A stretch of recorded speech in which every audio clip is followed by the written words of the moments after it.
La cultura no es únicamente aquello que ocurre en un teatro, en una biblioteca, en una sala de cine o en un museo. También es el lugar donde una sociedad guarda su memoria, discute su identidad y decide qué historias quiere transmitir hacia el futuro. Por eso cada decisión sobre libros, películas, medios públicos o instituciones culturales termina siendo también una decisión política. Nuestro entrevistado, sí, Pablo Belluto, conoce ese universo desde distintos lugares. Es periodista y editor, fue director editorial de Random House y estuvo al frente del Ministerio de Cultura de la Nación durante el gobierno de Mauricio Macri. Actualmente participa de las discusiones sobre democracia, cultura y construcción política y en ese rol también cuestionó duramente las políticas nacionales sobre el Inca y el sector audiovisual. Lo tenemos conectado para hablar de esto y un poco más, pero antes vamos a presentarlo. ¿Cómo estás, Pablo? Acá Ezequiel del Pino Yamne te saluda.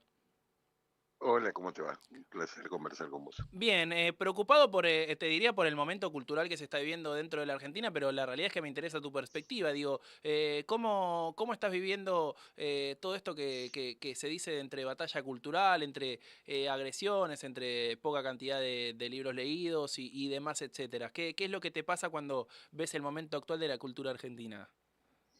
Bueno, yo separaría dos planos.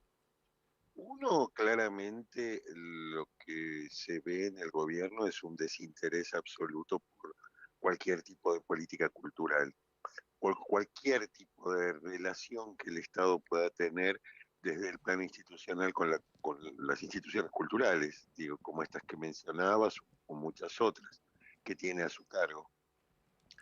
Es decir, este gobierno no es que tiene una política cultural en contra de la cual uno podría estar por tener diferencias. Este gobierno no tiene una política cultural, porque no cree en esas cosas, no creen que sean necesarias, no creen que sean útiles, no creen que sean positivas. Del otro lado, en lo que sí cree, y lo manifiesta constantemente, es en la idea de que hay que dar una batalla cultural. Sí. Ese es para mí el verdadero programa del gobierno. No es el ordenamiento de las variables macroeconómicas, la baja de la inflación. El proyecto de Milei, lo ha dicho él, y el proyecto en general de todas las expresiones políticas de extrema derecha que hoy están teniendo bastante éxito en el mundo, es esa batalla cultural en la que ellos consideran, desde su punto de vista, Sí. que la cultura occidental ha sido diezmada por el comunismo, por el socialismo, por el universo woke, por los zurdos, en cualquier caso por gente que no piensa como ellos, y ellos consideran que tienen un rol restaurador en la idea de familia, en el rol de la mujer, en la visión sobre los gays y las lesbianas o la gente trans, o en la negación del cambio climático, o en infinidad de prácticas que ellos consideran poco menos que depravadas y producto de, paradójicamente, ¿no? Uno podría decir, producto de el triunfo quizás más positivo que ha tenido el liberalismo a lo largo de su historia, que es, entre otras cosas, el, el crecimiento de los sujetos de derecho, digamos, de los derechos para las personas. Eh, este gobierno idealiza un pasado que Sí. nunca sabemos muy bien cuál es, que en realidad, como toda idealización, no corresponde con la realidad, es un pasado mítico al cual nos quiere llevar, un pasado eh, de familias de mamá, papá, nene, nena, un universo de relaciones sociales eh, que la Argentina y buena parte del mundo han ya afortunadamente hace mucho tiempo dejado atrás y nosotros mismos lo habíamos dejado atrás.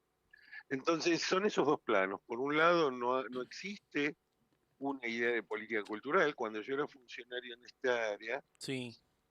yo podía debatir, y de hecho debatía y confrontaba y teníamos disputas muy ásperas en términos de política cultural entre quienes pensábamos de una manera y quienes pensaban de otra, pero la discusión no era si teníamos que tener política cultural. Y hoy lo que vemos en relación a la cultura no es otra cosa más que desinterés. No Ok. hay mm, eh, eh, digo, y esto más allá de las posiciones políticas de los artistas, que tienen todo el derecho a tener las que tengan. Digo, no es un gobierno este que conecte con la cultura en ninguno de sus ámbitos, ¿no? Digo, ni ninguna de sus disciplinas. Eh, lo cual, digo, es un dato, es una característica, cada uno lo evaluará a su criterio. Y hablaste esto, ¿no? Del criterio de conectar con la cultura, del desinterés de la gente. Mencionaste conceptos como debatir, universo de relaciones sociales, pasado mítico. Hablaste también de las diferencias entre la cultura y la batalla cultural.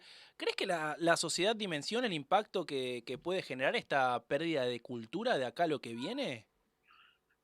Mira, a veces pienso que sí, a veces pienso que no. No es que no es que tenga una posición sobre ese tema, sino que creo que tengo varias.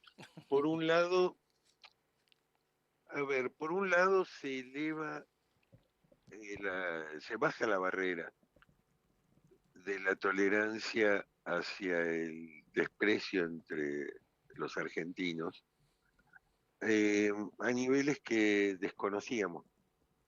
Eh, durante años, yo era joven, un día Alfonsín, a un señor que lo criticaba, no me acuerdo dónde, en alguna provincia era, Sí. él siendo presidente de la nación, alguien se quejaba y él le dijo, pero a vos no te va tan mal gordito.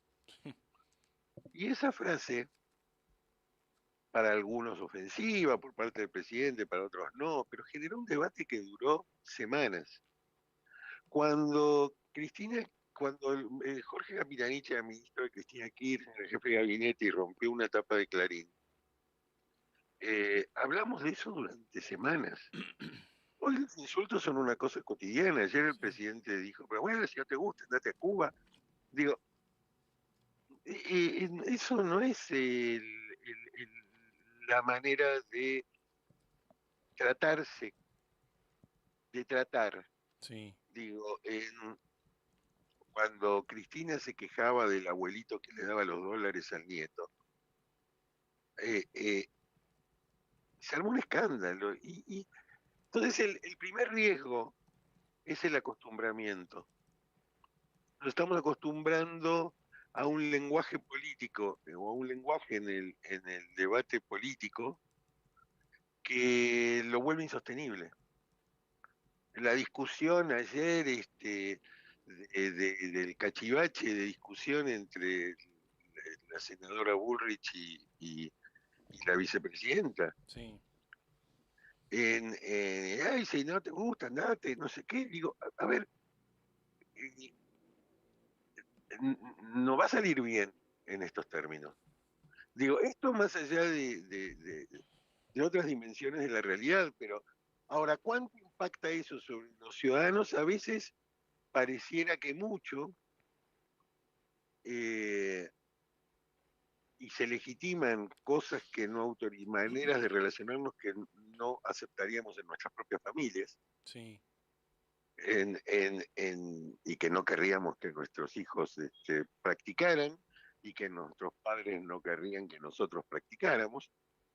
En, Y eso se cruza con otros fenómenos como estos que estamos viviendo en estos días del Campeonato Mundial, donde la identidad pareciera renacer y caminamos por la calle abrazándonos con personas a las que no conocemos, que a lo mejor no piensan como nosotros, que a lo mejor piensan diferente, pero a lo mejor son más pobres, a lo mejor son más ricos, a lo mejor son más grandes, son más jóvenes.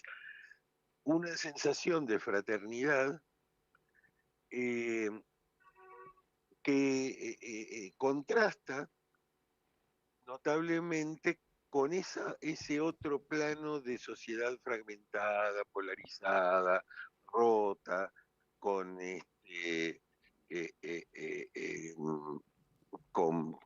fragmentada en muchísimos, en muchísimas realidades diferentes a lo largo del país y a lo largo de la sociedad y a través de la sociedad. Entonces, mi percepción con relación a eso es que es eh, el principal riesgo que enfrentamos Sí. es el acostumbramiento al lenguaje, a hablar como habla el presidente, a hablar como se habla hoy en la política. Bueno, y hablaste esto, ¿no? Hemos pasado de no Sí, decir de la política que no decía nada, que sí. también existió, a la política que consiste en, en, en la sobreactuación de una pelea de borrachos en un bar. Uf, buen ejemplo, digo, mencionaste esto, ¿no? De la dramatización, hablamos desde el lado de la cultura desde el oficialismo, nombraste ejemplos de Alfonsín, de Cristina en esta última respuesta, el acostumbramiento, el riesgo que genera para todos este amesetamiento dentro de la discusión pública. ¿Crees que del otro lado del oficialismo haya algo que pueda hacernos pensar en que se pueda cambiar la discusión pública en cuanto a la cultura? ¿O bajo tu experiencia y expertise política crees que es difícil de recuperar todo esto que se está dando? También pensando en esto mismo que mencionaste como ejemplo también de Bullrich y Villarroel hablando y de Milei también haciendo todo para el recorte y que se traspola también a toda la clase dirigencial. ¿Ves alguna salida positiva de acá por lo menos, no sé, 5 o 6 años con todo esto o desde tu perspectiva la ves negra? A ver, si lo, si lo pienso, pensándolo bien, eh, la principal responsabilidad y la principal dificultad que se percibe y la principal incomodidad que uno siente está del lado de la oposición. Es decir, sabemos, por lo menos por lo que muestran los sondeos, que hay una mayoría de argentinos que no está de acuerdo con este gobierno, pero esa mayoría de argentinos que no está de acuerdo con el gobierno carece de representación política unificada, digo. Entonces, eh, eh, es lo que decíamos antes de la fragmentación. Sí. En el sistema político esa fragmentación eh, es enorme y ahí viene otra pregunta que es difícil de responder. ¿Es deseable que se reestructure o será un momento en el cual deberán surgir nuevas maneras de organizarnos, nuevos modos de organización política que tengan que ver con las elecciones, con la democracia, que incorporen tradiciones políticas que vengan y tradiciones políticas que no vengan, pero que construyan algo nuevo? Porque lo que creo que está pasando es que la política que nos trajo a Milei, Milei la ha dejado en cierto modo obsoleta, para bien o para mal, con los partidos con sus problemas de sucesión, en el caso del PRO, en el caso del kirchnerismo, Sí. con las situaciones particulares de la cárcel, de la prisión, en un caso, el, la proximidad con Milei en el otro. Es entonces yo creo que lo que lo que va a venir después de Milei va a tener que ser tan novedoso, tan disruptivo, tan diferente, eh, tan emotivo también como fue la llegada de Milei. Es Ok. decir, no me imagino formatos políticos del pasado reviviendo. Me imagino que sí, las personas y las ideas políticas van a subsistir y las identidades políticas van a subsistir, pero la construcción política necesaria va a tener que ser nueva, porque si no, Milei la va a tener muy fácil. Ok, bueno, es clarísimo, Pablo. Digo, antes de despedirte y agradecerte por la buena onda y la buena predisposición para ayudarnos a entender un poco el contexto cultural que estamos viviendo, me queda la última que tengo anotada, que tiene que ver con esta discusión que se está dando desde hace un tiempo con respecto a quién controla los medios de comunicación, pero hoy se le suma también esta cuestión de quién controla los algoritmos que seleccionan lo que vemos, leemos y escuchamos. Lo hablamos en su momento con Alfredo Luenzo, sí, ex senador de Chubut, que intentó hacer una regulación para el contenido audiovisual dentro de redes sociales, pero digo, ¿la inteligencia artificial para vos es solamente una discusión tecnológica o es la nueva gran discusión sobre el poder, pensando justamente en lo que viene y en esto que mencionaste de Milei dejó a todos obsoletos, desde la oposición tampoco hay mucho que hacer? Mira, yo lo que creo es que no lo sabemos eh, todavía. Creo que sin dudas está provocando y va a provocar una revolución y un cambio de etapa en esas cosas. Sí, pienso que el impacto va a ocurrir en todos los ámbitos y también en el ámbito del poder. Es decir, hay una lógica que a nosotros nos cuesta encontrar, que es que nuestras instituciones fueron creadas para el siglo pasado o para el siglo anterior al siglo pasado.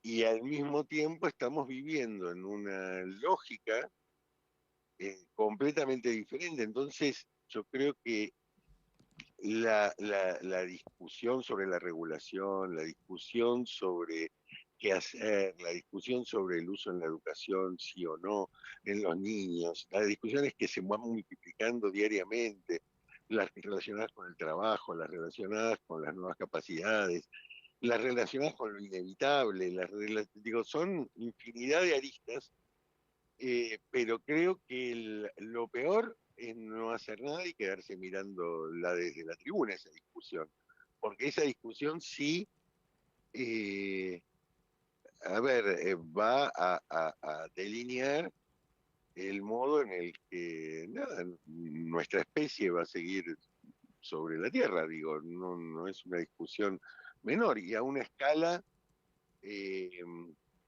digamos, civilizatoria, si querés, aún con todas las cuentas pendientes que esa idea de civilización tiene con los que viven hoy. Pero el impacto es incierto y creo que bueno, por lo pronto hay que seguir muy de cerca la experiencia internacional. Digo, lo Ok. que ocurrió en Europa, lo que se está discutiendo en Estados Unidos, la actitud de Brasil. Digo, hay muchos países que distintas aristas de la cuestión digital, de los algoritmos, inteligencia artificial, la están pensando. Digo, no. Lo que tengo claro es que mirar para otro lado no debe ser el mejor de los caminos. Oh, clarísimo, Pablo. Gracias de verdad por el tiempo. Digo, hace rato teníamos ganas de hablar con vos. Encontramos el momento ideal y la realidad es que más que satisfecho por el tiempo, por las respuestas. Así que el agradecimiento es total y desearte lo mejor de cara a lo que viene. Bueno, igualmente para ustedes, un abrazo grande. Abrazo grande, sí. Así pasó la palabra de Pablo Abelluto, sí, ex ministro de Cultura, que habló de muchas cosas, sí, de la cultura justamente, del rol de la oposición, de lo que pasa con Javier Milei, de esta política vetusta, de lo que debería pasar en relación también a lo que viene.